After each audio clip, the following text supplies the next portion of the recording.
sekolah aku sekolah bekas. Aku sekolah aku macam gereja. Memang sekolah aku sekolah Inggeris.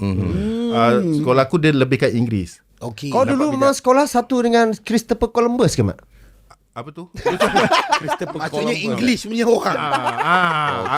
Aku sekolah campuran tapi tak jauh lah. Diorang dah tahu ni sekolah gereja punya sekolah. Lagi satu lagi sekolah Melayu. Dia sekolah lama lah. Sekolah lama tahun sebelum perang apa semua lah. Okey, nama panggilan yang tadi sebelum tadi dalam part 1 tadi si Syuib ni ada cakap Mamat Jagung. Mana datang Mamat Jagung tu? Sebenarnya benda tu sampai sekarang aku confuse ni. Adakah sebab gigi kau besar-besar macam jagung tu sebab cantik? Aku tak tahu kenapa aku besar-besar tiba-tiba panggil aku Mamat Jagung. Aku tak faham benda tu. Tapi kau suka makan jagung tak masa tu? Tak mungkin. Kalau popcorn mungkin lah. Sebab aku pergi pasar tani kalau hari minggu tu. Tapi tak, macam tak ada kena-mengena. Aku sebenarnya sampai sekarang aku confuse. Satu kulai tu confuse. Kenapa? Kalau macam ada member aku. Siapa yang start dulu Mamat Jagung?